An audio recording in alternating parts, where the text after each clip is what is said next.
আসসালামু আলাইকুম। আজকে আমি দেখাবো বাঁধাকপি ও ময়দা দিয়ে খুব সহজে তৈরি করে একটি বিকালের নাস্তা রেসিপি। যার জন্য প্রথমে আমি নিয়ে নিচ্ছি বাঁধাকপি কুচি করে, দিয়ে দিচ্ছি সামান্য পেঁয়াজ, সামান্য হলুদ গুঁড়ো, সামান্য লবণ। এরপর এটাকে ভালো করে মাখিয়ে নিচ্ছি, তার মধ্যে দিচ্ছি আটা বা ময়দা। এরপর এটাকে আমি এভাবে একটা ব্যাটার বানিয়ে নিচ্ছি। ইচ্ছে করলে এখানে মশলা ইউজ করা যাবে, আমি হালকা তন্দুরি মশলা ইউজ করছি। আপনারা ইচ্ছে করলে এখানে ম্যাজিক মশলা ইউজ করতে পারেন। এরপরে একটা ফ্রাই প্যান নিয়ে তাতে দিয়ে দিচ্ছি তেল।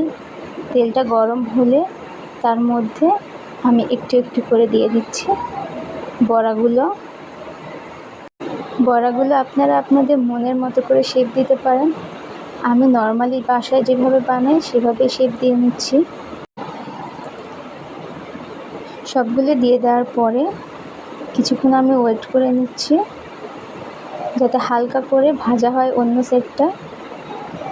হালকা ভাজা হয়ে গেলে আমি এগুলো উল্টিয়ে নিচ্ছি। আমি এগুলো উল্টিয়ে খুন্তি দিয়ে হালকা চ্যাপ্টা করে নিচ্ছি যাতে এটা একটু পাতলা ধরনের হয় এবং মচমচাভাবে ভাজা হয়। এটা ডুবা তেলে ভাজার কোনো দরকার নেই, তবে খেয়াল রাখবেন যেন হালকা আছে মচমচে করে ভাজা হয়।